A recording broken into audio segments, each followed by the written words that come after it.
যখন মানুষ উঠবে তখন তাকে 5টা প্রশ্ন করা হবে। কয়টা ভাই? এই 5টা প্রশ্নের আগে সে তার পা সামনেও ফেলতে পারবে না, পিছনেও ফেলতে পারবে না। আমরা কি একটু চিন্তা করতে পারছি কত ভয়ঙ্কর হবে বিষয়টা? এই সামান্য গরমে আমাদের অবস্থা খারাপ, সূর্য সেদিন সামনে নিচে, আর মানুষ উঠে দাঁড়িয়ে আছে।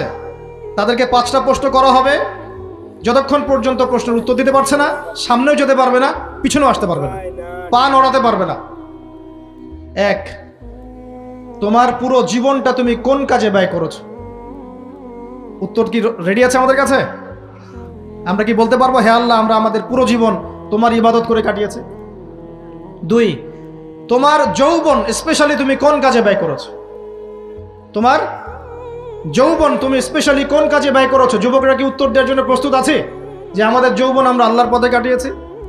সবাই কি বলতে পারবো? 3 নাম্বার, তোমার রিজিকের উৎস কি ছিল? কোন পথে সম্পদ অর্জন করেছো? 4 নাম্বার, কোন পথে সম্পদ ব্যয় করেছো? কোন কোন খাতে সম্পদ ব্যয় করেছো? আমরা কি আমাদের আয় এবং ব্যয়ের হিসাব দেওয়ার জন্য প্রস্তুত? 5, তোমাকে আমি যে জ্ঞান দিয়েছিলাম সেই জ্ঞান অনুযায়ী আমল করেছো কিনা? আল্লাহ পাক আমাকে আপনাদের সবাইকে তৌফিক দান করুন, আমি জানা অনুযায়ী আমল করার তৌফিক দান করুন। আমি এই 5টা প্রশ্নের মধ্যে যৌবনকাল ইম্পর্টেন্ট কিনা ভাই? গুরুত্বপূর্ণ কিনা মাথায় রাখি। সামনে একটা হাদিস শুনুন। রাসূল সাল্লাল্লাহু আলাইহি সাল্লাম বলছেন যে এই কিয়ামতের মাঠেই 7 শ্রেণীর মানুষকে আল্লাহ পাক বিশেষ মেহমানদারির ব্যবস্থা করবেন, আরশের ছায়ায় ছায়া দিবেন ইনশাআল্লাহ। কোথায় ছায়া দিবেন? ওই দিন এই ছায়া ছাড়া অন্য কোনো ছায়া থাকবে না। নবী সাল্লাল্লাহু আলাইহি ওয়াসাল্লাম বলছেন তার মধ্যে প্রথম শ্রেণী হচ্ছে ইমামুন আদিল, ন্যায়পরায়ণ শাসক। ন্যায়পরায়ণ, আচ্ছা ন্যায়পরায়ণ শাসকের একটা এক্সাম্পল দেই। মক্কার জাহেলি যুগে সাহাবীরা ঈমান নিয়ে এসেছেন, বাস তাদের উপর নির্মম নির্যাতন শুরু হয়ে গেছে, আবু জেহেল, আবু লাহাব, উতবা, শাইবা। তখন সাহাবীরা আল্লাহ রাসূলের কাছে এসে বলছেন ইয়া রাসূলুল্লাহ আপনি একটু বদদোয়া করেন, তাদের উপর বদদোয়া করেন, আমরা তো আর পারছি না। নবী সাল্লাল্লাহু আলাইহি ওয়াসাল্লাম বললেন তোমরা মক্কা থেকে হিজরত করে হাবাসায় চলে যাও। কোথায়? হাবাসা। হাবাসা মানে হচ্ছে আবিসিনিয়া। আবিসিনিয়া মানে এখনকার ইথিওপিয়া, ইরিত্রিয়া। নাম শুনেছেন কি? বিশেষ কোচিং তো করছেন অনেকে। আফ্রিকা মহাদেশের একটা ছোট্ট দেশ ইরিত্রিয়া, ওখানে চলে যাও। তখন বলেছিলেন তিনি হাবাসায় চলে যাও। সাহাবীরা জিজ্ঞাসা করছেন হাবাসায় কেন? নবী সাল্লাল্লাহু আলাইহি ওয়াসাল্লাম বলছেন সেখানে একজন খ্রিস্টান ন্যায়পরায়ণ শাসক আছেন যার রাজ্যে কেউ জুলুমের শিকার হয় না। কি বললাম বলেন তো? হাবাসায় কে আছেন? একজন মুসলিম না খ্রিস্টান?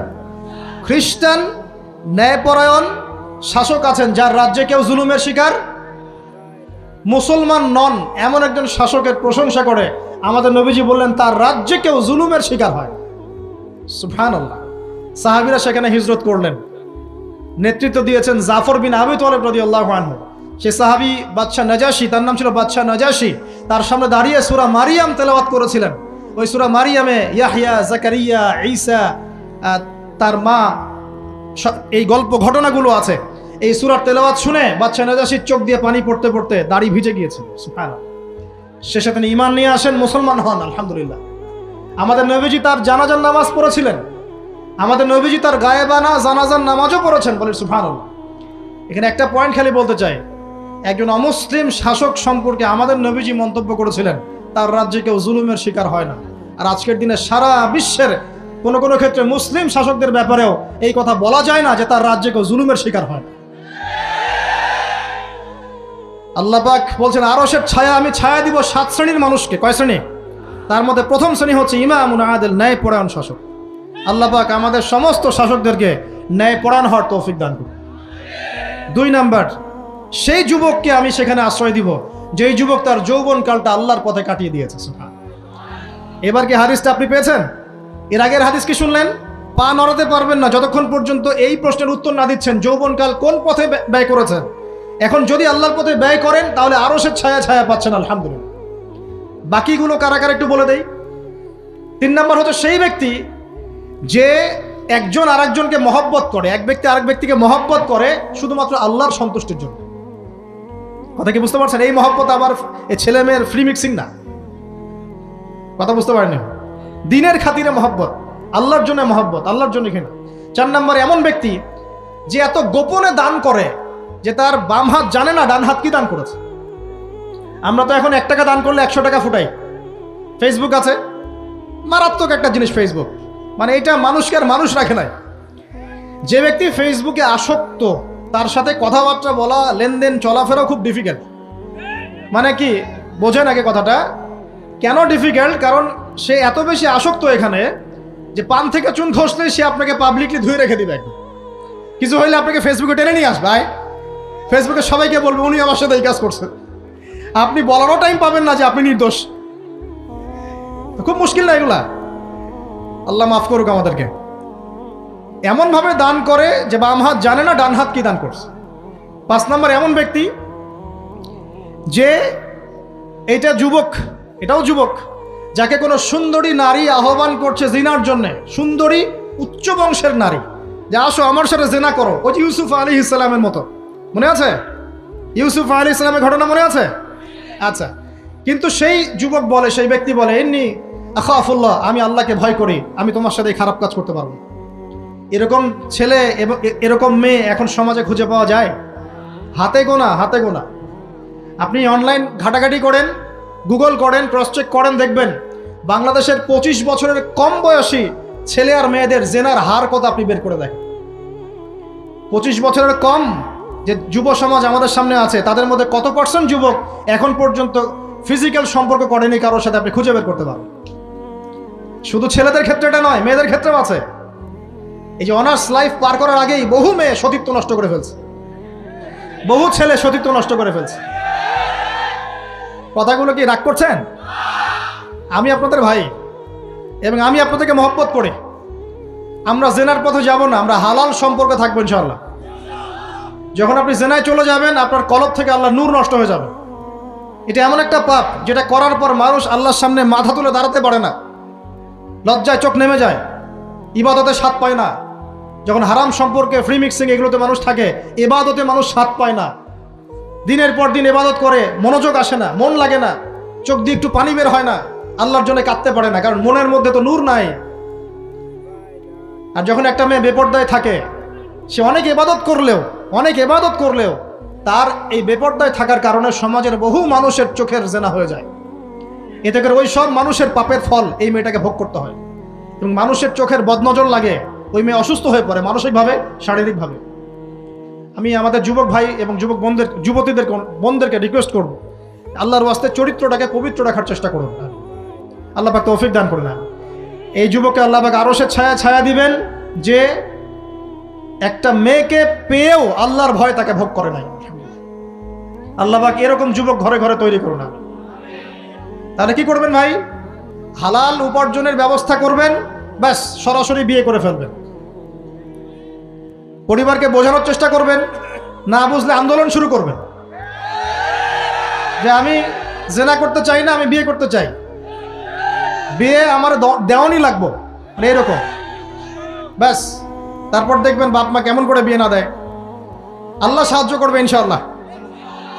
আল্লাহ আমাদের যুবক ভাইদেরকে চরিত্র হেফাজত করার স্বার্থে বিয়েকে সহজ করে দিন। আমি আবার কাউরে নিয়ে পালায় যায় না, ওই কাজ করতে যায় না কিন্তু আবার, ঠিক আছে? কারণ এভাবে কোর্টে গিয়েও যদি একটা মেয়ে বিয়ে করে, এই বিয়ের জায়েজ না জায়েজ নিয়ে অনেক কথা আছে। অতএব এইসব ঝুঁকির মধ্যে যাবেন না, বাসায় বোঝানোর চেষ্টা করবেন। আর এক শ্রেণীর ব্যক্তি আছে যাদেরকে আল্লাহ পাক আরশের ছায়া দিবেন। তারা কারা? যারা গোপনে আল্লাহকে স্মরণ করে কাঁদতে পারে, বলি সুবহানাল্লাহ। এখন এই দুটো হাদিসের মধ্যে যুবকদের অবস্থান কি পেয়েছেন? আচ্ছা, আরেকটা শোনাই, এবার শোনাই। নবী সাল্লাল্লাহু আলাইহি ওয়াসাল্লাম বলেছেন, 5টা জিনিস আসার আগেই 5টা বিষয়কে মূল্যায়ন করো। 1, তোমার বার্ধক্য আসার আগেই তোমার যৌবনকে মূল্যায়ন করো। যৌবনের গুরুত্ব পেলেন তো এবার? তোমার মৌত আসার আগেই তোমার জীবনকে মূল্যায়ন করো। সচ্ছল থাকা অবস্থাতেই অসচ্ছলতাকে মূল্যায়ন করো, অসচ্ছলতা আসার আগেই সচ্ছলতাকে মূল্যায়ন করো। অসুস্থতা আসার আগেই সুস্থতাকে মূল্যায়ন করো। এবং এই যে কথাটা বললাম যে তোমার বার্ধক্য আসার আগেই যৌবনকালটাকে মূল্যায়ন করো। এই হাদিসগুলোর মধ্যে আমরা সংক্ষিপ্ত পরিসরে যৌবনকালের গুরুত্ব পাচ্ছি কিনা ভাই? এখন এই যৌবনকালটা আমাদের কাটানো উচিত আল্লাহ পাকের ইবাদতের মধ্য দিয়ে। এই যৌবনকালটা আমাদের কাটানো উচিত কয়েকটা বিষয়ের মধ্য দিয়ে, তার মধ্যে আমি 10টা পয়েন্ট আপনাকে বলবো। কয়টা ভাই? 10টা। এক, এই যৌবনকালে সবার আগে আমাদের কর্তব্য হচ্ছে দ্বীনের ইলম অর্জন করা। কি করা ভাই? দ্বীনের ইলম অর্জন বলতে আমি কি বোঝাচ্ছি?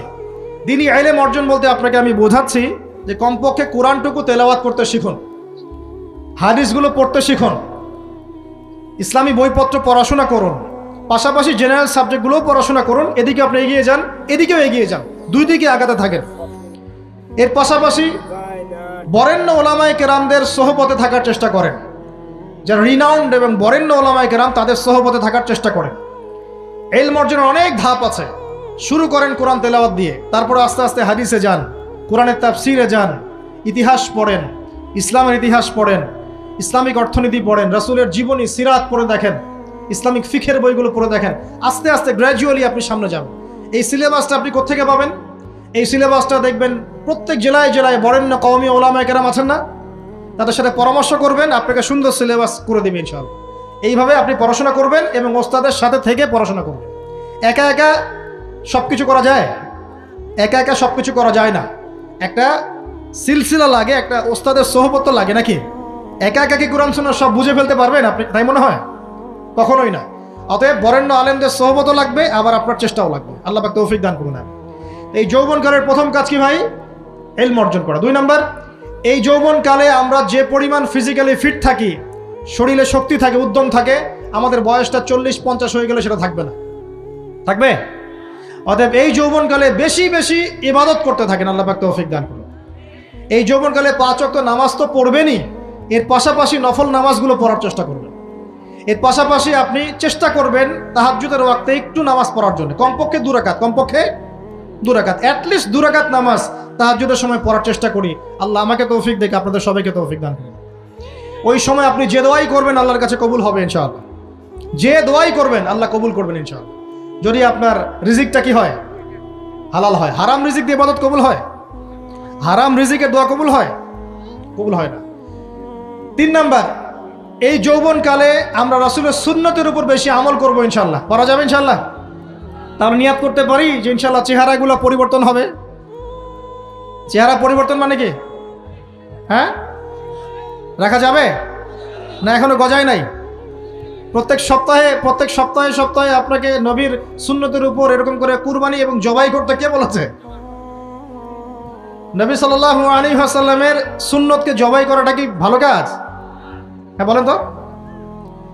আমরা তো এমন অনেক নাপিত ভাইদেরকে চিনি যারা এই ধরনের বক্তব্যগুলো শুনে আলহামদুলিল্লাহ জীবন পরিবর্তন করেছেন। তার দোকানে লিখে দিয়েছেন এখানে চুল কাটা হয়, দাড়ি শেভ করা হয় না। খুশি হন নাই? মুসলিমদের কথা বলছি, অমুসলিমদেরকে নিয়ে আমাদের চিন্তা নাই তো? চিন্তা আছে? একটা কথা মনে রাখবেন, একটু কথাটা মনের কান দিয়ে শোনেন। দাড়ি হচ্ছে একমাত্র ভিজিবল সুন্নত। দাড়ি হচ্ছে একমাত্র ভিজিবল সুন্নত। ভিজিবল মানে কি? যা দেখা যায়। দাড়ি একমাত্র ভিজিবল সুন্নত, দৃশ্যমান সুন্নত, যেটা নিয়ে আপনি আমি কবরে যাবো ইনশাআল্লাহ। আর কোনো সাইন দেখে বোঝার বুদ্ধি নাই এই ব্যক্তি কত বড় মুসলিম, কত বড় সুন্নতের পাবন ছিল। খালি কপালের সেজদার দাগ আর চেহারার দাড়ি বাকি থাকবে ইনশাআল্লাহ। কথা বুঝতে পারছেন ভাই? নিয়াত করা যায় একটু দাড়ি ছেড়ে দিব, নাকি দাড়ি রাখলে চাকরি পাবেন না? দাড়ি রাখলে মেয়ে দিবে না নাকি? তো যে মেয়ে দাড়ি রাখলে বিয়ে করতে চায় না তাকে বিয়ে করারও দরকার নাই। আর দাড়ি রাখলে যে চাকরি আপনাকে ছাড়তে হয় ওই চাকরিও করার দরকার নেই।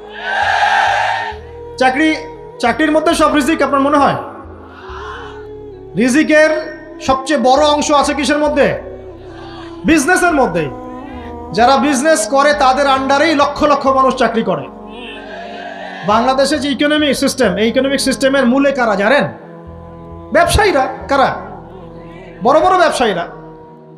এমন অনেক ব্যবসায়ী আছেন যাদের একজনের জাকাতের টাকা দিয়ে একটা গ্রামের মানুষকে খাওয়ানো যায়। বিশ্বাস করছেন না? ইকোনমিক তো আমার সাবজেক্ট, আমরা পড়েছি এগুলা, পড়াশোনা করেন দেখেন। বিজনেস, এরপরে আছে ক্রিয়েটিভ কোনো প্রজেক্ট, এমন কোনো প্রজেক্ট যেটা এখন পর্যন্ত কেউ লঞ্চ করে নাই। এখন অনলাইনে অনেকে আয় করেন না? আজকে থেকে 20 বছর আগে মানুষ এটা করেছিল। এখন অনেক মানুষ বাহির থেকে পড়াশোনা করে দেশে এসে এই যে ডেইরি প্রজেক্ট করছে, পোলট্রি করছে, নতুন নতুন অনেক প্রজেক্ট করছে না? কৃষিভিত্তিক অনেক কাজ করছে। তারা কি সচ্ছল না? আমি একজন ভাইয়ের কথা জানি, যিনি আলহামদুলিল্লাহ আল্লাহর এই অধম বান্দার ওয়াজ শুনে সুদের চাকরি ছেড়ে দিয়েছিলেন। চাকরি ছেড়ে দিয়ে তিনি চায়ের বিজনেস শুরু করে, চায়ের বিজনেস। তো ইদানিং জানলাম তিনি এখন মানুষকে টাকা ধার দেন। মাশাআল্লাহ, তিনি এখন মানুষকে টাকা ধার দেন চায়ের ব্যবসা করেই। আর আমাকে তো এখনো মানুষের কাছে হাত পাততে হচ্ছে। কথা বুঝতে পারেন নাই? আল্লাহ পাক তাকে সুদ ছেড়ে দেওয়ার জন্য সচ্ছল করে দিয়েছেন। এই ওসিলা দিয়েই তিনি সচ্ছল হয়েছেন আলহামদুলিল্লাহ। রিজিক কার হাতে? এটা বিশ্বাস করেন, রিজিক আল্লাহর হাতেই। আল্লাহ পাক চাইলে আপনাকে বেহিসাব রিজিক দিবেন ইনশাআল্লাহ। অতএব সুন্নতকে বিসর্জন দিয়ে নয়, সুন্নতে থাকেন, আল্লাহ পথ খুলে দিবেন ইনশাআল্লাহ। আল্লাহ পাক তৌফিক দান করুন। যুবক ভাইদেরকে বলছিলাম, তাহলে প্রথম কাজ আমাদের ইলম অর্জন করা, তারপরে কি ভাই? নামাজের পাবন্দ হওয়া, আর নামাজ ফরজের পাশাপাশি নফলগুলোও চর্চা করা। 3 নম্বর বলেছি রাসূলের সুন্নতের উপর একদম ইস্তেকামা, দৃঢ়ভাবে আমল করা। আর সুন্নত শিখতে হলেই তো 3 দিনের জন্য বেরিয়ে যান, 7 দিনের জন্য, 40 দিনের জন্য বেরিয়ে যান। সুন্নত শিখিয়ে আপনাকে বাসায় পাঠাই দিবে ইনশাআল্লাহ। পড়াবে না? অনেক মানুষ মনে করে যে তাদের ওখানে গেলে আমার আকীদা নষ্ট হয়ে যাবে। হ্যাঁ, তাই না? তারা বিভ্রান্ত। হ্যাঁ, নাউজুবিল্লাহ। স্বপ্নে পাওয়া ধর্ম, অনেকে টিটকারি মারে, স্বপ্নে পাওয়া ধর্ম। এইসব ব্যঙ্গের ছাতার মতো আদর্শের দিকে মুখ ফিরাবেন না। মাকবুল জামা, যেগুলো মাকবুল জামা, ক্লাসিক্যাল ইসলামের মধ্যে থাকেন, আপনি বিভ্রান্ত হবেন না ইনশাআল্লাহ। তারা আপনাকে কখনো খারাপ কাজে আদেশ করেছে? কত চোর ডাকাত মদখোর মানুষ সেখানে গিয়ে 5 ওয়াক্ত নামাজি হয়ে গেছে, সুদের ব্যবসা ছেড়ে দিয়েছে, মাদক ছেড়ে দিয়েছে, আল্লাহর ওলি হয়ে গেছে আলহামদুলিল্লাহ। তো আপনাকে তারা সুন্নত শিখিয়ে বাসায় পাঠিয়ে দিবে। এছাড়া আপনি অন্যভাবে শিখতে চলে শিখবেন, সমস্যা কি? যদি মাদ্রাসায় পড়ার তৌফিক থাকে তাহলে পড়বেন। সবাই কি মাদ্রাসায় পড়ার তৌফিক পাবে? পাবে না। নিঃসন্দেহে কিছু মানুষ তৌফিক পাবে, কিছু মানুষ হয়তো পাবে না। যারা পাবে না তারা দিন শিখবে কিভাবে? এভাবেই তো শিখবে। সুন্নতের উপর আমল করতে হবে, এটা সবচেয়ে বড় কথা। আল্লাহ পাক আমাদের সবাইকে সুন্নাহর উপর আমল করার তৌফিক দান করুন। 4 নম্বর ভাই, যৌবনকালে আমরা আমাদের সময়গুলোকে মূল্যায়ন করবো ইনশাআল্লাহ। কথা বুঝতে পারছি ভাই? সময় মূল্যায়ন কেমন? আপনার দিন রাতের একটা রুটিন থাকবে, এলোমেলো লাইফ লিড করবেন না। এই যে আমরা, আল্লাহ মাফ করুক, আমরা এখন 3টায় 2টায় 4টায় ঘুমাই, 12টা 1টা 2টায় উঠি, নাউজুবিল্লাহ। এতে করে কি আমাদের রুটিন লাইফটা ঠিক আছে? আমাদের খাওয়ার ঠিক নাই, আমাদের ঘুমের ঠিক নাই, আমাদের মানে খাবারের যে অভ্যাস, খাদ্যাভ্যাসে ঠিক নাই। আমরা একটু খেলাধুলা আগে করতাম, সেটাও এখন করি না। সারাদিন ফোন নিয়ে বসে থাকি, আর এই যে ইউটিউব ফেসবুকে বসে থাকি। গোল হয়ে বসে লুডো খেলে, গোল হয়ে কি করে? লুডো খেলে, অনলাইনে গেমস খেলে, অনলাইনে পাবজি খেলে, ফ্রি ফায়ার খেলে। আগে তো তাও ছেলে পেলে একটু ফুটবল খেলতো, ক্রিকেট খেলতো, আমরাও তো খেলেছি। ওই সময় তাও আলহামদুলিল্লাহ আমাদের ফিজিক্যাল ফিটনেস অনেক ভালো ছিল। এখন ওগুলো বাদ দিয়ে যে মানুষ পর্নোগ্রাফি দেখছে, লুডো খেলছে, পাবজি খেলছে, ফ্রি ফায়ার খেলছে, সারাদিন অনলাইনে বসে অথর্বর মতো বসে আছে, এটা কি ভালো হচ্ছে? এজন্য অ্যাটলিস্ট ফজরের নামাজ পড়ে জিকির আজগার করে পড়াশোনা করে আধা ঘন্টা 1 ঘন্টা একটু খেলাধুলা করলে কি সমস্যা? একটু ফুটবল খেলেন, দৌড়াদৌড়ি করেন, জগিং করেন, একটু ব্যায়াম করেন। আল্লাহ পাক আপনাদের যৌবনে বরকত দান করুন, আমিন।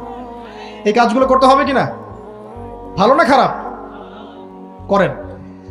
আর নিয়মতান্ত্রিক লাইফ লিড করবো আমরা, নিয়মতান্ত্রিক।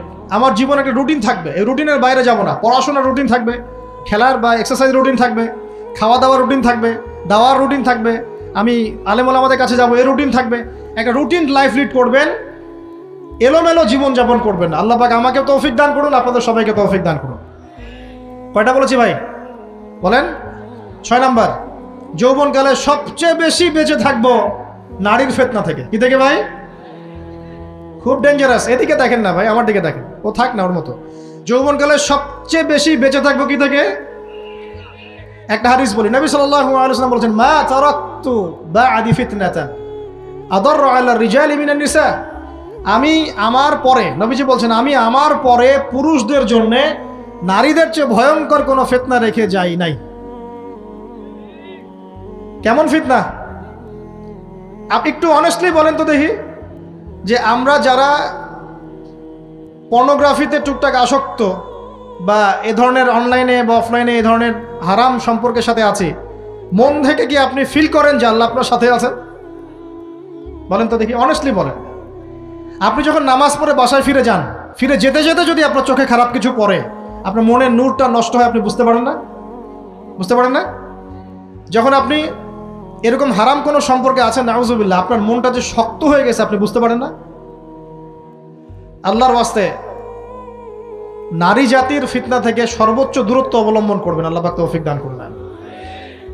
কি করব তাহলে আমরা? ওই যে বলেছি হালাল সম্পর্ক করতে পারলে হালাল, যদি করতে না পারি সবর করবেন। কি করবেন? সবর করবেন, ভালো কাজে ব্যস্ত থাকবেন, বেশি বেশি রোজা রাখবেন। কি করবেন? বেশি বেশি রোজা রাখবেন, সোমবারে রোজা রাখবেন, বৃহস্পতিবারে রোজা রাখবেন। এভাবে আপনি আপনার জীবনটা গুছিয়ে নেন, আল্লাহ পাক প্রবৃত্তিকে নিয়ন্ত্রণ করার ক্ষমতা দিবেন ইনশাআল্লাহ। এরপরেও যদি ভুল হয়ে যায়, হতে পারে এই যুগটা ফিতনার যুগ, চরম ফিতনার যুগ। যদি কোনো ভুল হয়ে যায়, খবরদার আপনি হতাশ হবেন না। ভুল হয়ে গেলে কখনো হতাশ হবেন না, হতাশা শয়তানের পক্ষ থেকে আসে। কখনো হতাশ হবেন না। দেন অজু করে জায়নামাজে দাঁড়িয়ে 2 রাকাত নামাজ পড়ে আল্লাহকে বলবেন, আল্লাহ আমার ভুল হয়ে গেছে, আমাকে মাফ করে দাও। পারা যাবে ইনশাল্লাহ। জীবনে কখনো হতাশ হবেন না, জীবনে যাই হয়ে যাক না কেন কখনো হতাশ হবেন না। মনে রাখবেন আল্লাহ আপনার রব, আল্লাহ আপনার সাথে আছেন ইনশাআল্লাহ। অতএব নারীর ফিতনা থেকে নিজেকে বাঁচিয়ে রাখার চেষ্টা করুন, আল্লাহ পাক তৌফিক ইনায়াত করুন। 7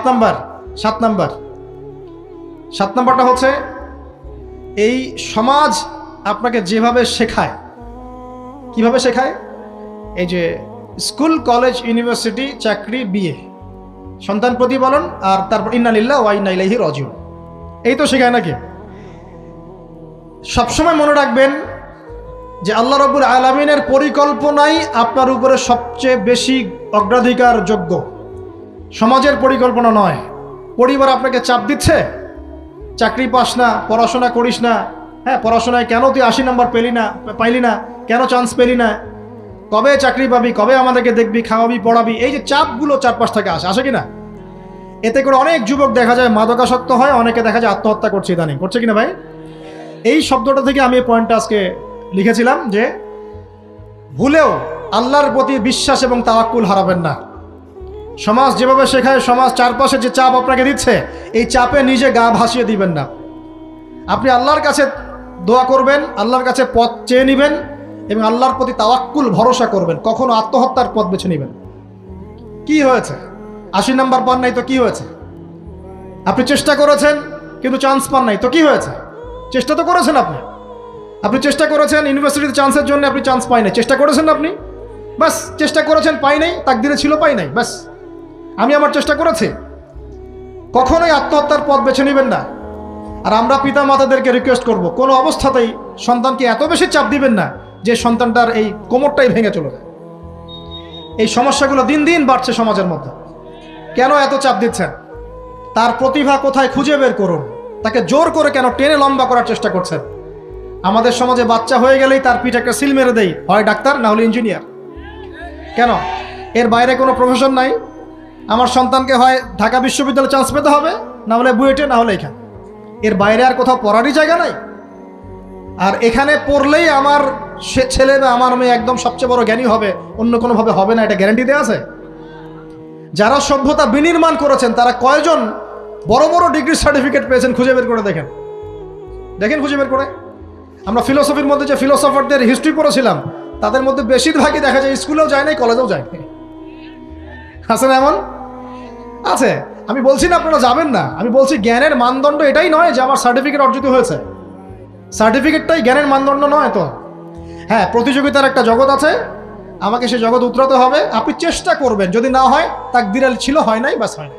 আমাকে আল্লাহ পাঠিয়েছেন তার ইবাদত করার জন্য, এখানে আত্মহত্যা করার জন্য আল্লাহ আমাকে পাঠান নাই। আমার জীবন যদি দিতেই হয় তাহলে আল্লাহর জন্য দিব ইনশাআল্লাহ। ঠিক আছে কথা? ব্যাস, দুনিয়ার জন্য নয়। আল্লাহ পাক বোঝার তৌফিক দান করুন। কটা বললাম? 7টা না 8টা? 7টা। 8 নাম্বারটা ইম্পর্টেন্ট এবং এটা আপনাদের জন্য মজাদার। সেটা হলো 8 নাম্বারটা বেশি ইম্পর্টেন্ট।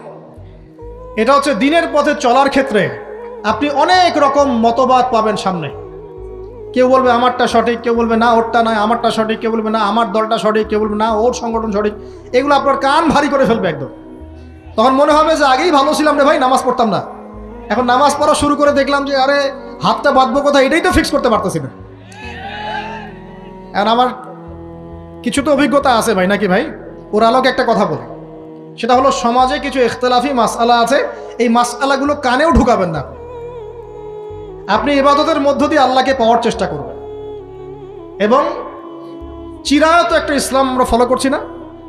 এই ইসলামের মধ্যে এমন কিছু নাই যেটা আপনাকে জাহান্নামে নিয়ে যাবে, এমন কিছু নাই। হ্যাঁ, প্রত্যেকটা ঘরানার মধ্যে কিছু বিভ্রান্ত মানুষ থাকতে পারে। এমন কিছু মানুষ এমন আমল করছে যে আমলটা হয়তো কোরআন এবং হাদিসে নাই। এটা তার সমস্যা, কোরআন সুন্নাহর সমস্যা নয়। কথা বুঝতে পারছেন?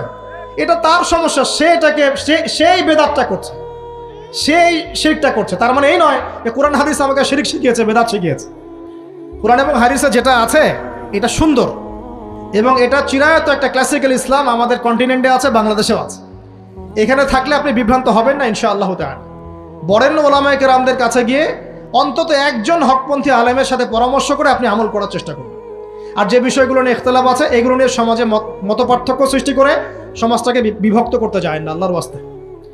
আল্লাহর ওয়াস্তে মসজিদ ভাগ করতে যায় না, সমাজকে ভাগ করতে যায় না। জাতিগত ঐক্যটা রক্ষা করেন, আল্লাহ পাক বোঝার তৌফিক দান করেন। আর যদি মানুষের মধ্যে খারাপ কিছু দেখি, ওই খারাপ কিছু বিষয়টা আমি এড়িয়ে যাবো ইনশাআল্লাহ। এন্ড কোনটা ভালো কোনটা খারাপ আমি বুঝবো কিভাবে? আমি 10 জন আলেমের সাথে পরামর্শ করবো, বাস। আমি এত বড় আলেম নই, তাহলে আমি 10 জন আলেমের সাথে পরামর্শ করব যে হুজুর এই বিষয়টা চলছে, এটা সম্পর্কে আসলে বিষয়টা কি। একটা ঘরানার দিকে কখনো আপনি সাম্প্রদায়িকভাবে বায়াসড হয়ে যাবেন না।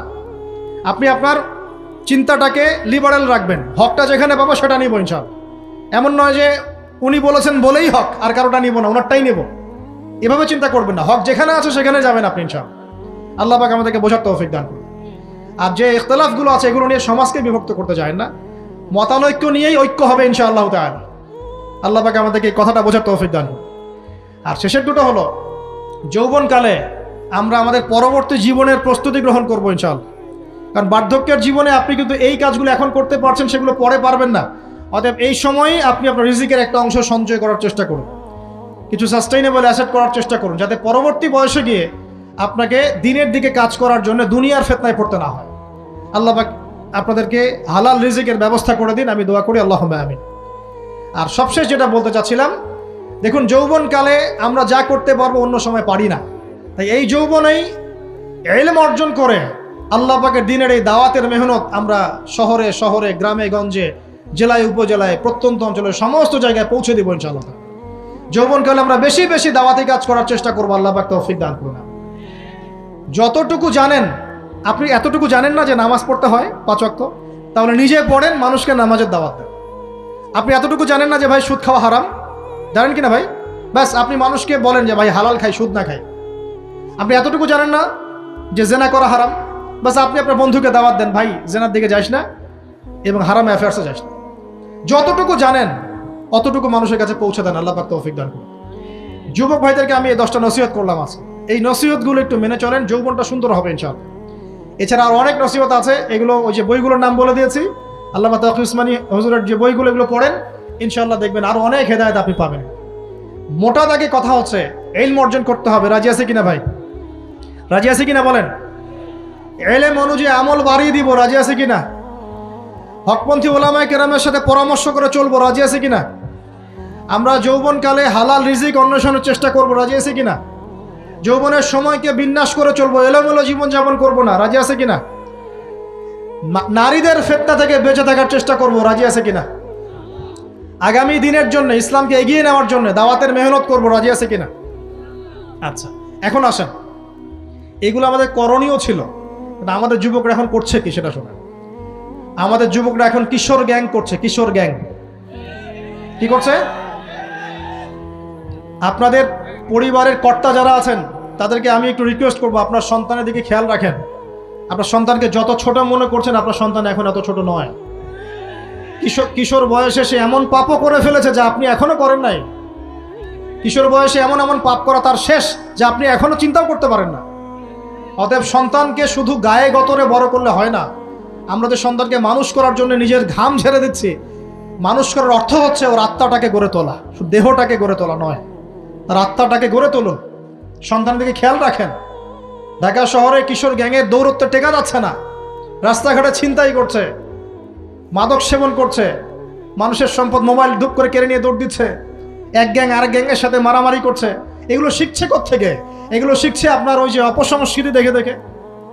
পশ্চিম থেকে, আমাদের পার্শ্ববর্তী থেকে অনেক অপসংস্কৃতি ঢুকছে ভিতরে, ওটা দেখে দেখে দেখে দেখে শিখছে কি করতে হয় না করতে হয়। 2টা গ্যাং তৈরি করছে এবং সিনেমাতে যেমন দেখানো হয় সে নিজেকে ওই রকম করে চিন্তা করা শুরু করেছে। এই কনসেপ্টগুলো মানুষ পাচ্ছে কোথায়?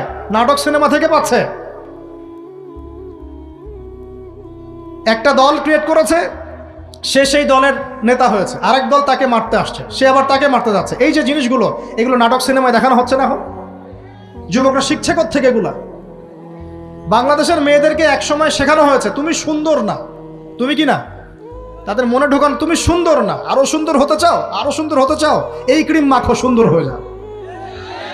এই একটা কনসেপ্ট ঢুকিয়ে দিয়েছে মাথায়, তুমি সুন্দর না, তোমাকে আরো সুন্দর হতে হবে। আল্লাহ তোমাকে যে সৌন্দর্য দিয়েছেন এটা যথেষ্ট না, অন্যরা আরো অনেক বেশি সুন্দর, তুমি সুন্দর না, এই ক্রিম মাখো সুন্দর হবে। এই করতে করতে করতে ক্রিমের ব্যবসা শুরু হলো। বাণিজ্য, সবকিছুর পিছনে কি থাকে? বাণিজ্য, আর কিচ্ছু না। তারপর শুরু হলো যে পার্লার, অমুক ক্রিম তমুক ক্রিম, অমুক সোনো, এই সেই, বাস মেয়েরা পাগল হয়ে গেল। ব্যাস নতুন নতুন আমরা আমাদের সংস্কৃতি ধারণ করে যে কাপড় চোপড়গুলো পরি, কিছু মানুষ শেখালো এর চেয়ে এই ফ্যাশনটা ভালো, এটা পরো। ব্যাস ঈদে ঈদে নতুন নতুন ফ্যাশন আসা শুরু করলো। আরে পাঞ্জাবি পায়জামা পরা তো আমাদের বাপদাদাদের সুন্নত, এটা বাঙালিদেরই সুন্নত। সব বাদ দিয়ে এখন আমরা কি শুরু করেছি দেখেন তো। এগুলো কিন্তু মিডিয়া দিয়ে আপনাদেরকে ঢোকানো হয়, মিডিয়া থ্রু দিয়ে। আমরা দেখছি এখন যুবকরা, বহু যুবক মাদকাসক্ত হয়ে যাচ্ছেন, হচ্ছেন কি না? কিসের এত হতাশা ভাই? কি হয়েছে? আপনার গার্লফ্রেন্ড আপনাকে ছেড়ে চলে গেছে? তা গেছে না হয়তো, কি হয়েছে ভাই? কি হয়েছে? গার্লফ্রেন্ড ছেড়ে চলে গেছে তো কি হয়েছে? আল্লাহ পাকের জমিনে কি মেয়ের অভাব নাকি? আরে শেষ জামানায় একজন ছেলের পিছনে 40টা মেয়ে ঘুরবে।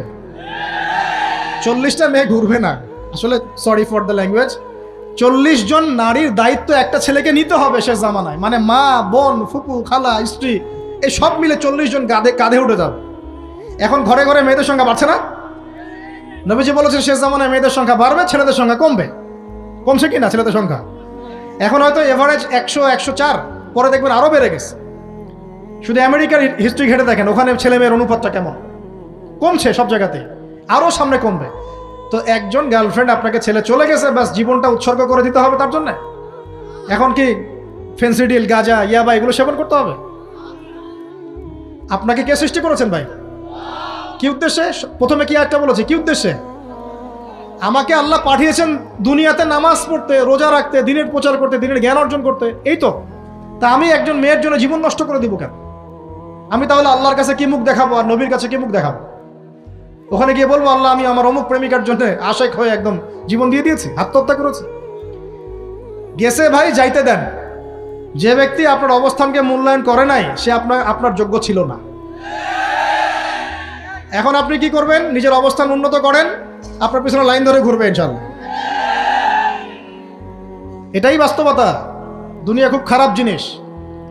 মানুষের অবস্থানকে মূল্যায়ন করে, মানুষের অবস্থানকেই মূল্যায়ন করে, কিন্তু আল্লাহ রাব্বুল আলামিন আপনাকে সর্বাবস্থায় ভালোবাসেন। আলহামদুলিল্লাহ। এই যে আমরা এখন অনেক পাপ করছি না, আল্লাহ কি আমাদেরকে আযাব দিয়ে ধ্বংস করে দিয়েছেন? আল্লাহ পাক এখনো আমাদেরকে ভালোবাসেন, রহম করেন, অপেক্ষায় আল্লাহ পাক অপেক্ষা করছেন কখন তওবা করবে, আমি তওবা কবুল করব। এই কখন আমার বান্দা খালি একবার বলে আস্তাগফিরুল্লাহ, আল্লাহ পাক সাথে সাথে মাফ করে দেবেন ইনশাআল্লাহ। আর সেই আল্লাহকে ভুলে আপনি কার পিছনে ছুটছেন? আমরা কিন্তু নিয়াত করতে পারি ভাই যে আমরা যারা ওয়াজ শুনলাম জীবনে কোনোদিন সিগারেটে হাত দিব না ইনশাআল্লাহ। রাজি আছি ভাই? অন্য বড় বড় জিনিস তো বহুত দূরের কথা। আচ্ছা, অনেকে রাজি হয় নাই কেন? আপনারা কি অলরেডি আসক্ত? আমি অনেক ভাইকে দেখেছি মাশাআল্লাহ ইফতার খুলেই একদম বেনসন টানা শুরু করে। হ্যাঁ, এটা যে হারাম আপনাদের কেউ ওয়াজ করে শোনায় নাই? এটাকে কি মনে করেন আপনারা, হারাম না হালাল? কেউ বলেছে মাকরু, নাকি মাকরু ফতোয়া দিয়েছে? মাকরুহ শব্দের অর্থ জানেন আপনি? মাকরুহ শব্দের অর্থ কি একটু শোনেন। সূরা বনী ইসরাইল খুলবেন। কোন সূরা? সূরা বনী ইসরাইল। আল্লাহ পাক বলছেন আমি বনু ইসরাইলকে এই কাজগুলো করতে নিষেধ করেছিলাম। কোন কোন কাজ? জেনা করো না, জেনার ধার কাছে যেও না, এতিমের মাল আত্মসাৎ করো না, শিরিক করো না ইত্যাদি। যারা আলেম আছেন তারা আমার কথা বুঝবেন। এই কাজগুলোর পরে আল্লাহ পাক বলছেন যে এই প্রত্যেকটা কাজ আল্লাহর কাছে মাকরুহ, অপছন্দের। কিসের? অপছন্দ। তাহলে এটাকে আপনি সহজ মনে করছেন? নিয়াত করি আল্লাহ পাকের সন্তুষ্টির জন্য আমরা কোনোদিনও মাদকের সাথে সম্পৃক্ত হব না ইনশাআল্লাহ। আর বিশ্বাস করেন, শুধুমাত্র মাদকদ্রব্য নিয়ন্ত্রণ অধিদপ্তর এই আইন কানুন এগুলো দিয়ে, জরিমানা দিয়ে মানুষকে মাদক ছাড়ানো যাচ্ছে না, যাবে না। কেন যাবে না এটা আপনারা খুব ভালো করেই জানেন, আমি বলতে চাচ্ছি না। অনেক সময় মাদক বিরোধী কনসার্ট করে মানুষ, মাদক বিরোধী কনসার্টে ওঠার আগে এক বোতল ডাইল খেয়ে আসে। এগুলো কি বাস্তব কথা বলছি না অবাস্তব কথা বলছি? আমাদের যুবক ভাইরা কোশ্চিন কালেও মাদকের ধার কাছে যাবেন না ইনশাআল্লাহ। একটা হাদিস খালি মনে রাখেন, একটা, এই হাদিসটা মনে রাখেন। নবী সাল্লাল্লাহু আলাইহি ওয়াসাল্লাম বলেছেন, কেউ যদি মাদকদ্রব্য সেবন করে তার 40 দিনের নামাজ কবুল হবে না। সিগারেট একটা খেয়েছি, 40 দিন নামাজ নাই। এরপর যদি সে তওবা করে আল্লাহ মাফ করে দিবে। আবার যদি মাদক খায় আবার 40 দিন কবুল হবে না। যদি আবার তওবা করে আল্লাহ মাফ করে দিবেন। আবারও যদি খায় আবারও 40 দিন কবুল হবে না। আবারও তওবা করলে আল্লাহ আবার মাফ করে দিবেন। চতুর্থবার সে যদি মাদক খায়, আল্লাহ রসুল সাল্লাল্লাহু আলাইহি ওয়াসাল্লাম বলছেন, আল্লাহ পাক কিয়ামতের মাঠে তাকে তিনাতুল খাবাল পান করাবেন। কি পান করাবেন? তিনাতুল খাবাল। সাহাবীরা বললেন, ইয়া রাসূলুল্লাহ, এটা কি তিনাতুল খাবাল? কি? নবী সাল্লাল্লাহু আলাইহি ওয়াসাল্লাম বলছেন, এটা হচ্ছে জাহান্নামীদেরকে আযাব দেওয়ার পর তাদের রক্ত মাংসের যে পুঁজ বের হবে, এই যে ড্রিঙ্কস, জাহান্নামের হার্ড ড্রিঙ্কস, এই ড্রিঙ্কসের নাম হলো তিনাতুল খাবাল। আল্লাহ পাক আমাদের সবাইকে মাদক থেকে বাঁচিয়ে রাখুন। হতাশা মাদক দিয়ে দূর হয় না। হতাশা দূর হবে, বলে দিব, 3টা জিনিস, মাত্র 3টা। কয়টা ভাই? 1, 5 ওয়াক্ত নামাজ। এক কি? নামাজে আপনি অজু করে সিজদা দেন, ইনশাল্লাহ আপনার মনে প্রশান্তি না আসলে আমাকে এসে বলেন যে আসে নাই। চোখের পানি, মনের আবেগ যা আছে আপনার ভিতরে, কষ্ট, দুঃখ, যন্ত্রণা, সব আল্লাহকে ঢেলে দিবেন ইনশাল্লাহ। নিজের আবেগ ধরে রাখবেন এখানে, আপনি আল্লাহর জন্য ঢেলে দিবেন। মানুষকে আবেগ দেখা কি লাভ? মানুষ আপনার চোখের পানির মর্ম বুঝবে? মানুষ কি মানুষের চোখের পানির মর্ম বুঝে? আপনার পিতা যদি মারা যায়, আমার কাছে এসে দোয়া চান, কান্নাকাটি করে, আমি দোয়া করতে পারবো, কিন্তু আমি কিন্তু আপনার ফিলিংসটা বুঝতে পারবো না। আপনার অনুভূতি কে বুঝতে পারবেন? আল্লাহ পাক আপনার ঘাড়ের রগের চেয়েও কাছে আছেন। সুবহানাল্লাহ, সুবহান, আল্লাহ পাক ঘাড়ের রগের চেয়ে কাছে আছে। গতকালকে বাংলাদেশের একজন বরেণ্য আলেমের সাথে একটা কনফারেন্সে ছিলাম। উনি বলছিলেন যে এক ব্যক্তি, এটা শোনেন, এক ব্যক্তি খুব তার শখ যে তিনি সাহাবীদের মতো নামাজ পড়া শিখবেন। কথা বুঝতে পারছেন? সাহাবীদের মতো নামাজ শিখবেন। তো একজন বরেণ্য আলেমের কাছে এসেছেন, এসে বলছেন যে আমাকে সাহাবীদের মতো নামাজ শিখিয়ে দেন। তখন সেই আলেম আরেকজন আলেমের সন্ধান দিয়েছেন, যা তুমি তার কাছে যাও, তিনি শেখাবেন। তো সেই ব্যক্তি একটু অবাক হয়েছেন, কারণ যাকে প্রশ্ন করেছিলেন তিনি অনেক বড় মুহাদ্দিস, আর যার কাছে পাঠানো হচ্ছে তিনি অত বড় মুহাদ্দিস নন, কিন্তু আবেদ, আমল করেন। তাকে গিয়ে বলছেন উনি আমাকে পাঠিয়েছেন সাহাবীওয়ালা নামাজ শিখিয়ে দেন। তখন তিনি বলছেন, ঠিক আছে, সুন্দর করে অজু করে আসো, সুন্দর করে অজু করে আসো। অজু করার সময় খালি খেয়াল রাখবা যে আমি অজু করছি শুধু আল্লাহর সন্তুষ্টির জন্য। কি খেয়াল রাখবেন? অজু করছি শুধু আল্লাহকে রাজি খুশি করার জন্য অজু করছে, আর কোনো উদ্দেশ্য নাই আমার। অজু করতে যাচ্ছে, তিনি আবার বলছেন, দাঁড়াও, শুধু আল্লাহকে রাজি খুশি করার জন্য অজু করো। আবার শুরু করছেন, আবার বলছেন, শোনো, শুধু আল্লাহকে রাজি খুশি করার জন্য অজু করো। এভাবে বলতেই আছেন। নামাজে দাঁড়িয়েছেন, দাঁড়ানোর আগে বলছেন, শোনো, শুধু আল্লাহকে রাজি খুশি করার জন্য নামাজ পড়ো। বলতেই আছেন, বলতেই আছেন। এক পর্যায়ে সে ব্যক্তি নামাজ শুরু করলো, নামাজে মনোযোগ এদিক ওদিকে যায়, আর তার মাথায় এটা আসে, এই শুধু আল্লাহকে রাজি খুশি করার জন্য আমাকে নামাজ পড়তে হবে, শুধু আল্লাহকে রাজি খুশি করার জন্য নামাজ পড়তে হবে। এই চিন্তা তার মনের মধ্যে ঘুরপাক খাচ্ছে, ঘুরপাক খাচ্ছে। এভাবে নামাজটা সে শেষ করেছে। শেষ করে চিন্তা করছে যে নামাজ তো পুরোপুরি মনোযোগ দিতে পারলাম না। বারবার মাথার মধ্যে এরকম চিন্তা আসছে, আল্লাহ আমাকে তুমি মাফ করে দাও, নামাজটা আমার মনে হলো না ঠিক মতো। তখন সে ফিরে এসে তার সে ওস্তাদকে বলছেন, আমার তো নামাজ এরকম এরকম করে পড়লাম, কিন্তু শেষমেশ মনে হলো যে নামাজটা হয়তো কবুল হয় নাই, আল্লাহর কাছে খুব মাফ চাইলাম, আল্লাহ আমাকে মাফ করে দাও, নামাজটা মনে হলো না। তখন সেই যে প্রথম ব্যক্তি যিনি পাঠিয়েছেন তিনি বলছেন, এটাই হলো সাহাবীওয়ালা নামাজ। তারা আল্লাহকে রাজি খুশি করার জন্য নামাজ পড়তেন, নামাজ শেষ করে আল্লাহর কাছে ইস্তেগফার করতেন, আল্লাহ কিছুই হলো না, কিছুই হলো। আমার কথা কি বুঝতে পারছেন? অতএব আল্লাহকে রাজি খুশি করার জন্য আপনি আপনার আবেগ, আপনার ইবাদত সব ঢেলে দিবেন, ইনশাআল্লাহ। অন্য কারো কাছে কিছু পাওয়ার আশা করবেন। অতএব নামাজ আপনার মাদকের দিকে যাওয়া লাগবে না, নামাজই আপনার হতাশা দূর করে দেবে ইনশাআল্লাহ। 2 নাম্বার আমল হচ্ছে কোরআন তেলাওয়াত। যে ব্যক্তি কোরআন তেলাওয়াত করতে পারে নিয়মিত, তার মনের মধ্যে এই হতাশা, এই ভীরুতা, এই কাপুরুষতা কিচ্ছু আসবে না ইনশাআল্লাহ। আমি গ্যারান্টি দিচ্ছি আপনাকে, হতাশা আসবেই না আপনার মনে, যদি আপনি কোরআন বুঝতে পারেন। কোরআনের একটা আয়াত নিয়ে কোনো কোনো সময় দেখা যায় 2-3 ঘন্টা সময় পার হয়ে যাচ্ছে, আয়াতটা ছেড়ে সামনে যেতে পারছি না। কোরআনের ভিতরে ঢুকলে আপনি দুনিয়ায় ভুলে যাবেন কি হচ্ছে আশপাশে।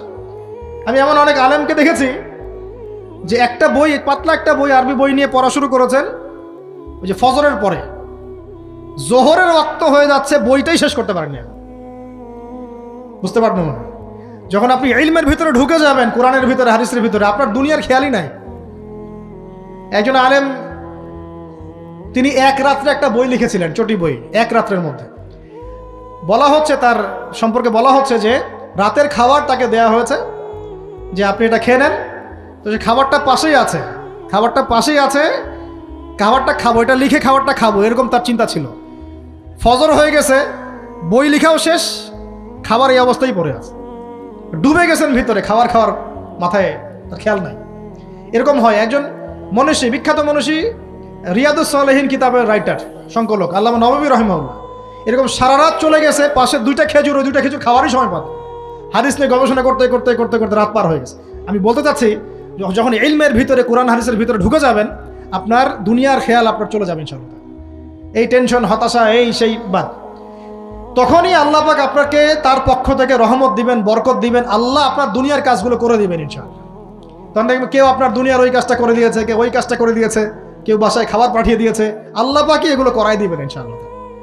তো প্রিয় ভাইরা, মাদকে যাবো না আল্লাহর কাছে আসবো? 2 নাম্বার কোরআন তেলাওয়াত, 3 নাম্বার আল্লাহর জিকির। 3 নাম্বার কি ভাই? আল্লাহর জিকির। চলতে ফিরতে সব সময় মুখ চলতে থাকবে, মুখ না চললেও মনে মনে মন তাজা থাকবে, মনে মনে জিকির হতে থাকবে। মনে মনে জিকির করতে পারেন? মুখ নড়বে না, কিন্তু মনে মনে আপনার একটা জিকির হতে থাকবে, সুবহানাল্লাহ বা আলহামদুলিল্লাহ, লা ইলাহা ইল্লাল্লাহ, আল্লাহু আকবার। পারা যাবে?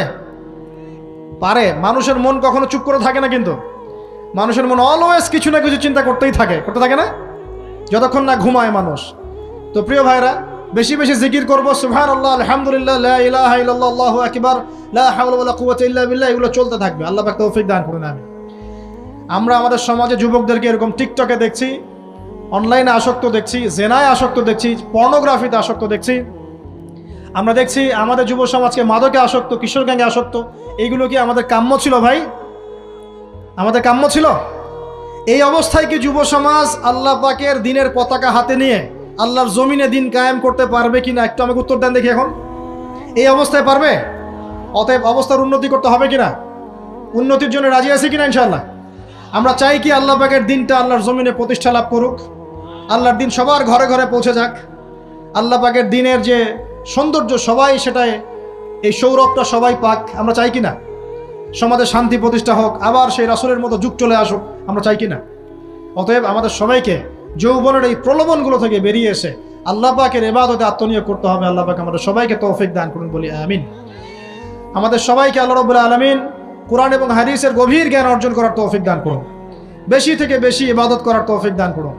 আল্লাহ পাক সবাইকে হারাম সমস্ত রিজিক থেকে বাঁচিয়ে রাখুন, জেনা, ব্যভিচার এবং নারীর ফিতনা, মাদক থেকে আল্লাহ বাঁচিয়ে রাখুন। আল্লাহ পাক আমাদের সবাইকে হালাল রিজিক, হালাল সম্পর্ক যথেষ্ট করে দিন। আল্লাহ পাক আমাদের সবাইকে যেন দিনের দাওয়াতের মেহনত করার তৌফিক দান করেন এবং আলেম ওলামার সাথে পরামর্শ করে দিন শেখার এবং বোঝার তৌফিক দান করেন। আচ্ছা, আমার কাছে কিছু প্রশ্ন উত্তর আছে, এগুলোর উত্তর দিয়ে আমি ইনশাল্লাহ শেষ করব। আপনারা শান্তভাবে বসুন। আর লেকচার শেষ করার আগে দুটো বিষয় বলে শেষ করছি, একটু মনোযোগ দিন।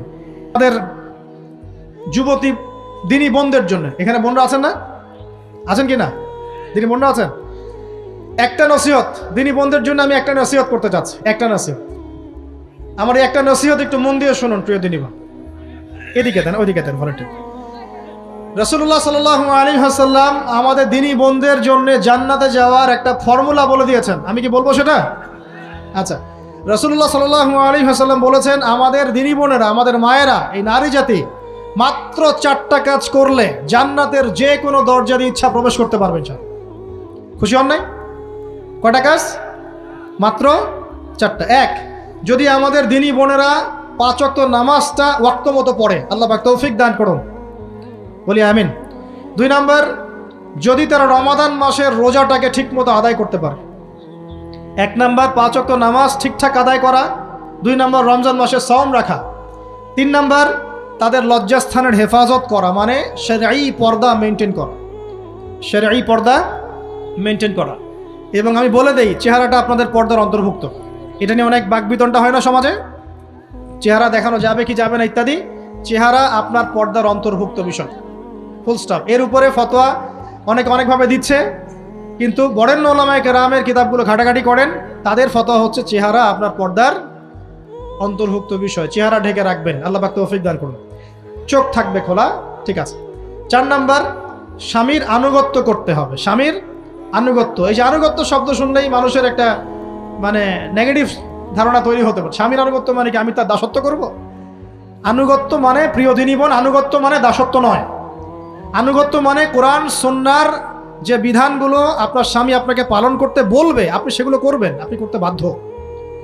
কিন্তু স্বামী যদি কোরআন সুন্নাহর বাইরে কিছু করতে বলে সেটা মানতে আপনি বাধ্য নন। স্বামী যদি আপনাকে বলে যে সুদ খাও, এই যে সুদি এনজিওতে আসো, নাম লেখাও।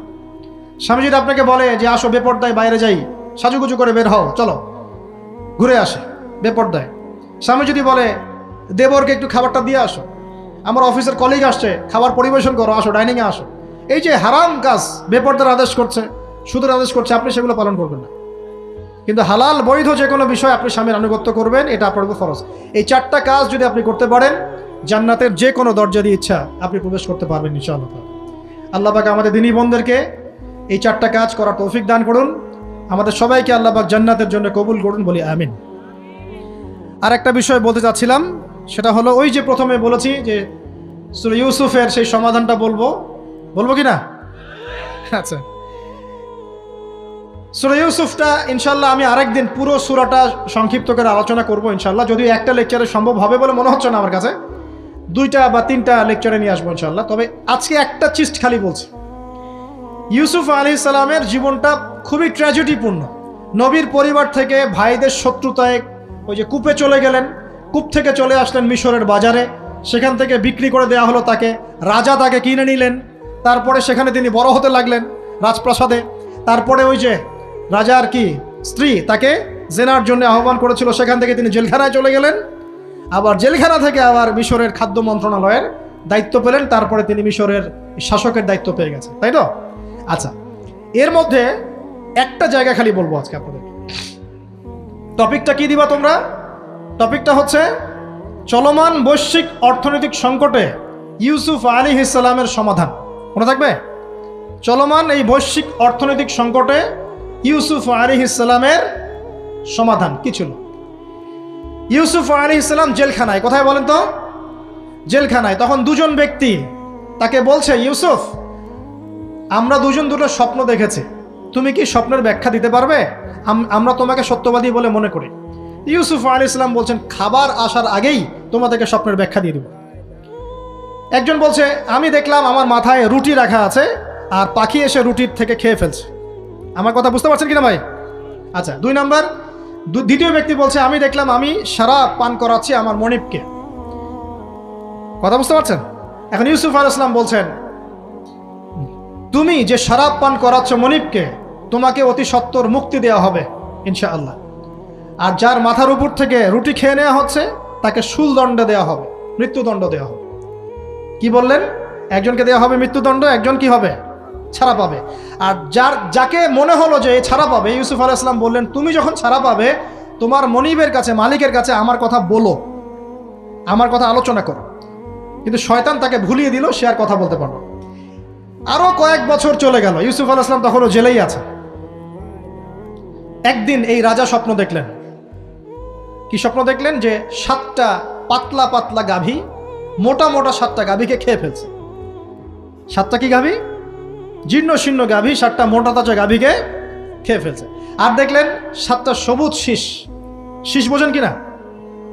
এই ধানের শীষ না, আবার সবুজ শীষ। আর দেখছেন এই যে শীষ মরে গেলে যেমন দেখায় না একটা রং, এরকম শীষ। তো এখন রাজা খুব চিন্তিত হয়ে পড়লেন যে আসলে এই স্বপ্নের কি ব্যাখ্যা। তিনি সবাইকে ডেকে বললেন, স্বপ্নের ব্যাখ্যা কি তোমরা জানো? তখন রাজ্য পরিষদের এই যে এমপি মন্ত্রী যারা আছে তারা বলছে, না এটা কি স্বপ্ন, আহলাম, এটা একটা বাজে স্বপ্ন, উদ্ভট স্বপ্ন, আমরা এটার মানে জানি না। আমরা হলো তাই তো বলতাম নাকি ভাই? কিন্তু ওই ব্যক্তি স্মরণ হয়ে গেল যে ছাড়া পেয়েছে, আরে ইউসুফ তো স্বপ্নের ব্যাখ্যা দিতে পারে। দৌড়ে গেলেন তিনি জেলখানায়, ইউসুফ আইয়ুহা সিদ্দিক, হে সত্যবাদী নবী ইউসুফ, আমাকে কি এই স্বপ্নের ব্যাখ্যা বলতে পারবেন? 7টা জীর্ণ শীর্ণ গাভী 7টা মোটা তাজা গাভীকে খেয়ে ফেলছে। ইউসুফ আলাইহিস সালাম এই স্বপ্ন শুনে বললেন, ইউসুফ আলাইহিস সালাম শুধু স্বপ্নের ব্যাখ্যাই দিলেন না, বরং এই স্বপ্ন যে সত্য এটা তিনি বিশ্বাসও করলেন। এই স্বপ্ন একটা সমস্যাকে নির্দেশ করছে এটাও বুঝে ফেললেন, এই সমস্যার সমাধানও তিনি দিয়ে দিলেন। বলেন সুবহানাল্লাহ। আমার কথা বলছেন, ইউসুফ আলাইহিস সালাম স্বপ্নের ব্যাখ্যা দিচ্ছেন না, বরং স্বপ্নটা যে সত্য তিনি মেনে নিচ্ছেন, এবং এই স্বপ্নের ফলে একটা সামনে খারাপ সময় আসতে যাচ্ছে, এটা তিনি বিশ্বাস করছেন এবং এর সমাধান তিনি জাতিকে দিচ্ছেন। ইউসুফ আলাইহিস সালাম বলছেন, তোমাদের সামনে 7 বছর দুর্ভিক্ষ হবে। কি হবে বলেন? 7 বছর। সারা বিশ্বের অর্থনৈতিক প্রেক্ষাপট একটু বিবেচনা করেন তো, যে আমরা একটা খারাপ সময়ের দিকে যাচ্ছি না আস্তে আস্তে, এবং নীরব একটা দুর্ভিক্ষ সারা ওয়ার্ল্ডে চলছে না? করোনার সময় ছিল, ওই সময় একটা সমস্যা ছিল, ইউক্রেন রাশিয়ার ইস্যু ছিল, আরও অনেক ইস্যু আছে, শুধু এগুলো ইস্যু নয়। অপচয় ইস্যু আছে, দুর্নীতি ইস্যু আছে, জুলুম আছে, তারপরে যে পারমাণবিক ক্ষেত্রগুলো আছে, বড় বড় পরাশক্তিদের চাপ আছে, অনেক ব্যাপার আছে, রিজার্ভ কমে যাওয়া, অনেক বিষয় আছে। সারা বিশ্ব একটা অর্থনৈতিক মন্দা দেখছে কিনা? ইউসুফ আলাইহিস সালাম বলেন, 7 বছর তোমাদের এখানে প্রচুর ফসল ফলবে। এটা 7টা সবুজ শীষ, প্রচুর ফসল ফলবে তোমাদের এই অঞ্চলের মধ্যে। তোমরা একটা কাজ করো, তোমরা ওই 7 বছরের ফসলের যতটুকু অংশ তোমাদের না খেলে নয়, অতটুকু দিয়ে তোমরা তোমাদের জনগণের চাহিদা পূরণ করো, আর বেশি অংশটাকে রিজার্ভ করে রেখে দিও। আমার কথা বুঝতে পারছেন? ইউসুফ আলাইহিস সালাম বলছেন না যে স্বপ্নটা সত্য, তিনি সমাধান দিচ্ছেন উল্টা। এটা তো হবে সামনে, স্বপ্ন সত্য মিথ্যা তো দূরের কথা, এটা সামনে হতে যাচ্ছে। 7 বছর তোমরা প্রচুর ফসল ফলাবে, এই ফসলের একটা বড় অংশ রিজার্ভ করে রেখে দিও, আর বাকি অংশটা দিয়ে তোমরা জনগণের চাহিদা পূরণ করো। মানে অপচয় করা যাবে না, যাবে? কোনো সম্পদ অপচয় করা যাবে না। এরপর তোমাদের সামনে আসবে 7টা বছর দুর্ভিক্ষের বছর, আকাশ বৃষ্টি বন্ধ করে দেবে। আকাশ কি করবে? বৃষ্টি বন্ধ করে দেবে। তার মানে ওই 7 বছর আমরা কিভাবে চলবো তাহলে? এই যে রিজার্ভ করেছি, এই রিজার্ভ বা সঞ্চিত সম্পদ দিয়ে আমরা 7 বছর চলবো। এরপরে আল্লাহ রাব্বুল আলামিন 8ম বছরে আকাশ থেকে বৃষ্টি বর্ষণ করবেন, আবার ফসল ফলবে ইনশাআল্লাহ। কথা কি বুঝতে পারছেন? এই ব্যাখ্যা অন্যরা দিতে পারলো না, ইউসুফ আলাইহিস সালাম দিতে পারলেন। এই ব্যক্তি দৌড়ে গিয়ে রাজাকে বলল, এই হলো স্বপ্নের ব্যাখ্যা। রাজা, ইউসুফ এই স্বপ্নের ব্যাখ্যা দিয়েছেন। রাজা কত বিচক্ষণ ছিলেন! রাজা সত্য মিথ্যা চিনতেন, তিনি বুঝতেন যে আসলেই সত্য কাকে বলে, মিথ্যা কাকে বলে। এই আমার এমপি মন্ত্রীরা শোনো, তোমরা কেউ সমাধান দিতে পারো নাই, ইউসুফ সমাধান দিয়েছে। ইউসুফকে আমার কাছে নিয়ে আসো, আমি তাকে আমার কাছে নিকটে আসন দিব, বলেন সুবহানাল্লাহ। এবার ইউসুফ আলাইহিস সালামকে ডেকে তিনি সম্মানিত করলেন, সম্মানিত করে বললেন যে কোন দায়িত্ব দিলে তুমি আমাদের এই রাজ্যটাকে বাঁচাতে পারবে এই দুর্ভিক্ষের হাত থেকে? ইউসুফ আলাইহিস সালাম নিজে বলছেন, আমি হচ্ছে বিশ্বস্ত মানুষ, আমি হচ্ছি রজুলুন আমিন, আমি বিশ্বস্ত এবং আমি আস্থাভাজন। আমাকে আপনি খাদ্য মন্ত্রণালয়ের দায়িত্ব দেন, ইনশাআল্লাহ আমি এই প্রবলেমগুলো সলভ করবো ইনশাআল্লাহ। এরপর তাকে দায়িত্ব দেওয়া হলো খাদ্য মন্ত্রণালয়ের। 7 বছর তিনি এরকম পলিসি গ্রহণ করলেন। মিশরের লক্ষ লক্ষ মানুষ পরবর্তী 7 বছরের দুর্ভিক্ষ থেকে বেঁচে গেল।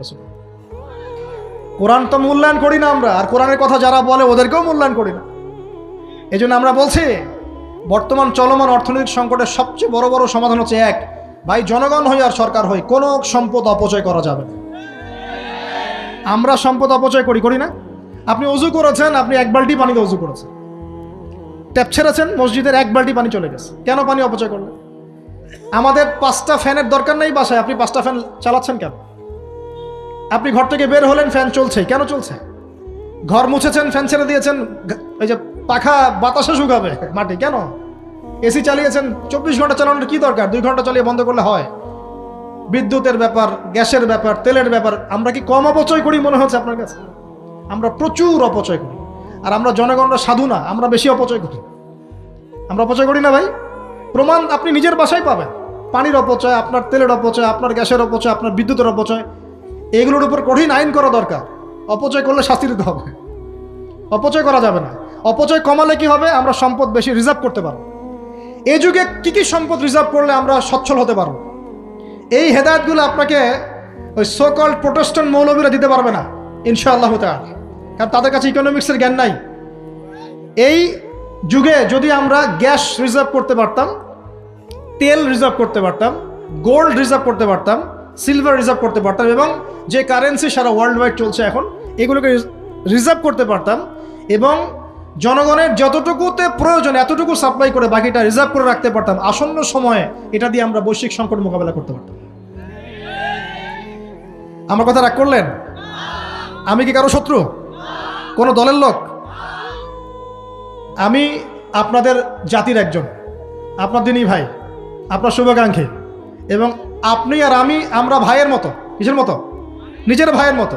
আপনার গায়ে আঘাত লাগলে আমি কষ্ট পাবো, আপনাকে কেউ গালি দিলে আমি কষ্ট পাবো, আমাদের জনগণের ক্ষতি হলে আমাদের বুক কাঁদবে না? জনগণের ক্ষতি হলে, দুঃখ দুর্দশা হলে আমাদের বুক কাঁদা উচিত, উচিত কি না? আমাদের সবাইকেই যার যার দায়িত্ব পালন করতে হবে। আমরাও অপচয় বন্ধ করে দেবো ইনশাআল্লাহ তাআলা। রাজি আছি ইনশাআল্লাহ? যত বাকি বকেয়া সব আছে সব পরিশোধ করার চেষ্টা করবো ইনশাআল্লাহ। আমরা সরকারি সম্পদ অন্যায়ভাবে আত্মসাৎ করব না, এবং আমরা আমাদের সমাজে যত দুর্নীতি আছে এটা বন্ধ করতে হবে। যত প্রকার দুর্নীতি আছে বন্ধ করতে হবে, যত কালো টাকা আছে সাদা করতে হবে, এবং সাস্টেইনেবল অ্যাসেটগুলোকে রিজার্ভ করতে হবে। তাহলে আগামীতে বিশ্ব ডুবে যায়, যাক, বাংলার মাটি ডুববে না ইনশাআল্লাহ। ইউসুফ আলাইহিস সালাম এই হেদায়েত আমাদেরকে দিয়ে গেছেন, কোরআনের মাধ্যমে আল্লাহ এই হেদায়েত আমাদেরকে দিয়ে গেছেন। আল্লাহ পাক আমাদের সবাইকে কোরআন বোঝার তৌফিক দান করুন। আজকে এখানে শেষ করছি ভাই। সুবহানাকা আল্লাহুম্মা বিহামদিক আশহাদু আল্লা ইলাহা ইল্লা আনতা আস্তাগফিরুকা ওয়া আতুবু ইলাইক। আসসালামু আলাইকুম ওয়া রাহমাতুল্লাহি ওয়া বারাকাতুহু।